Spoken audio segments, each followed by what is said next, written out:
Hey, this is Rob from Producer Tech here with our latest feature. This time I thought we'd look at some devices from the last two groups of Reason rack extensions, those being Creative Effects and Utilities.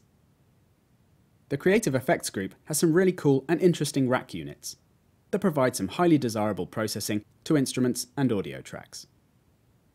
The one we'll look at here is Buffre, which is a beat repeater from PEF. As with all beat repeaters, it loops a section of audio over and over when you trigger it. But this can be done in a number of ways. The most coarse being with the manual trigger button and length dial, that you can hear if I play my drum loop now, which is a tasty break from DJ Fracture's Loopmasters sample pack, can be used to apply all sorts of stutter effects.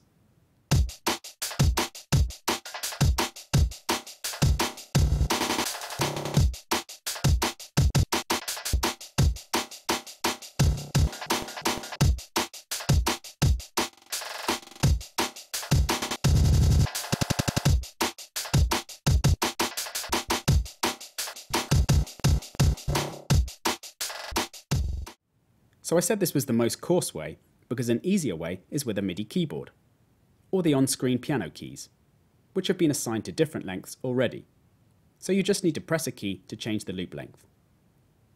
On the keyboard, the regular divisions of the bar, those being a crotchet or quarter of a bar, quaver or eighth of a bar, and so on, are triggered by every third semitone, with the semitones in between triggering triplet or dotted timings, which can produce crazier offbeat patterns. However, the triplet switch on the front panel can be disengaged to remove these irregular divisions, so that every MIDI note triggers a regular loop length, which keeps the effect more aligned with the beats.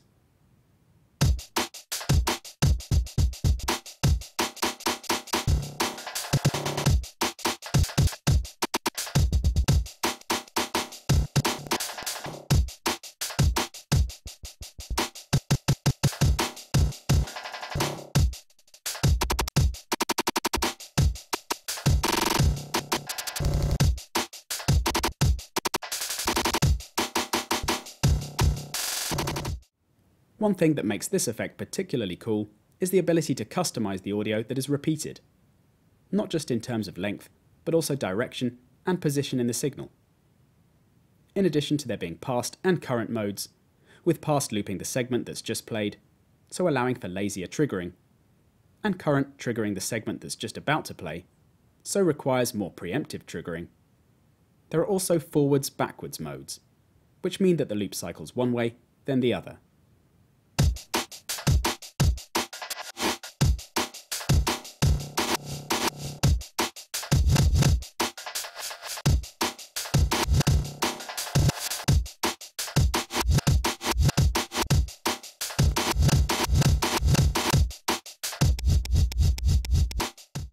And on the end, you've got some useful performance controls, where the pitch bend and mod wheel have been assigned to the loop length and a bit crusher, allowing you to create all sorts of cool glitchy effects on the fly.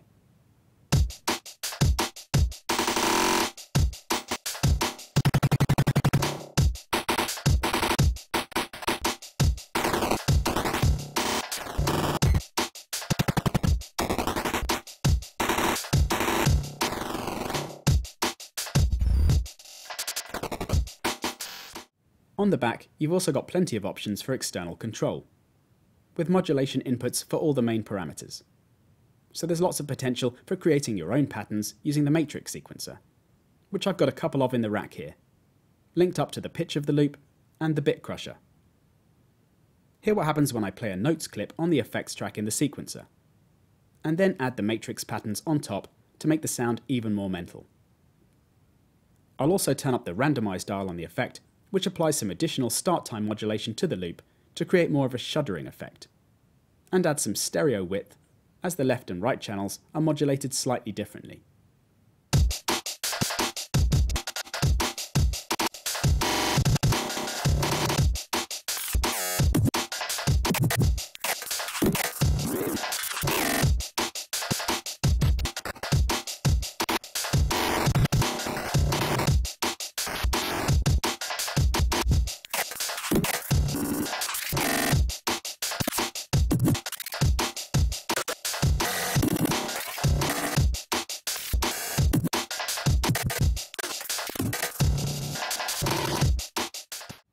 so I can see why Buffre is proving to be another popular rack extension. Let's move on to the last group of devices now, which is utilities. There's currently only one extension in this group, and it's made by Propellerhead. It's a much sought after dual LFO effect called Pulsar, which provides you with an external low-frequency oscillator for using to modulate any other rack devices. I've got a bass loop from the same DJ Fracture sample pack in Rex now, and it doesn't have much filtering on it, so there are plenty of high frequencies going on.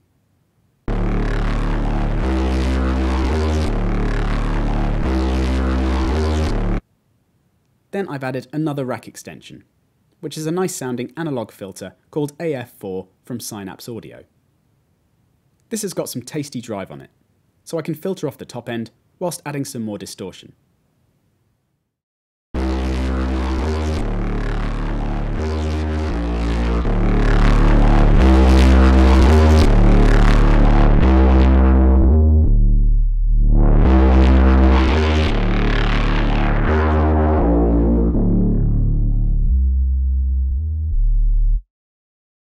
Now I've added Pulsar to the rack, and one of its CV outputs is connected to the filter cutoff CV in on SF4. So now, when I play the bass loop, you'll hear LFO1 on Pulsar modulating the filter up and down.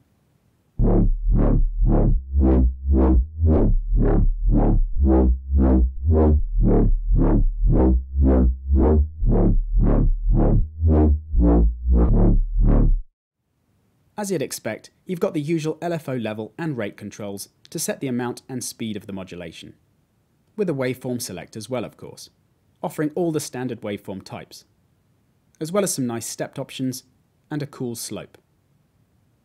Then you can customize the LFO effect further by adding some phase offset to change the position in the waveform it starts in, or add some shuffle to make the timing more swung, and so on. At the other end of the front panel, there's another cool feature too, which is an envelope that can be used to adjust the parameters of the LFOs. Here, for example, I've got it increasing the level of the LFO, as well as slightly raising the rate. And the envelope has a fairly long attack and a medium release. So now, when I trigger the envelope using the switch on the front panel, or a note on my MIDI keyboard, I can change the baseline pattern the LFO creates.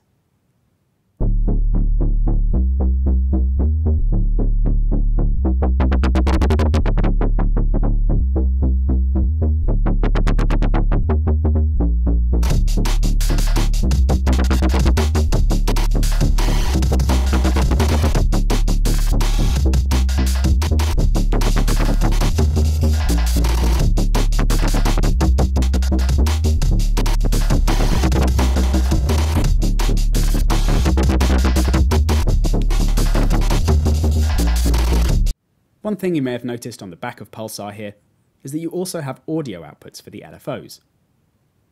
At the normal rates, the LFO frequency is too low to be heard, but if you unsync it and speed it up, then it starts to create audible pitches. Then the envelope trigger can be used to bring the level of the LFO in and out. So now when I play MIDI notes to trigger the envelope, you can hear we get sound. However, this is all on the same pitch, so we need to turn up the keyboard follow dial, after which the rate adjusts with MIDI notes so a melody can be played. So we have a basic synthesizer here now, where the amplitude envelope is controlled using the attack and release settings, and the oscillator waveform set in the LFO section.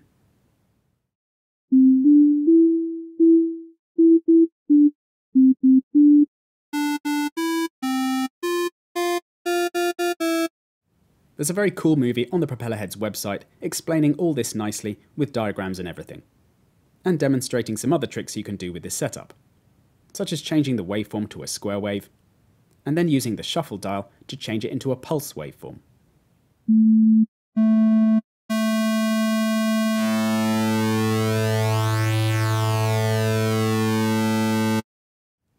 However, we can take this even further by connecting LFO2 into the shuffle modulation input for LFO1 on the back, after which it can be used to create a pulse width modulated waveform.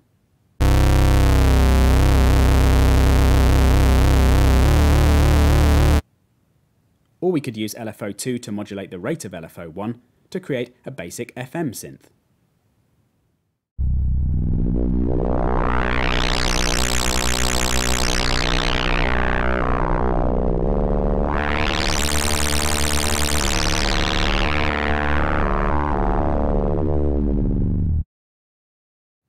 So Pulsar is an extremely useful and fun effects device that is a must-have for your Reason library.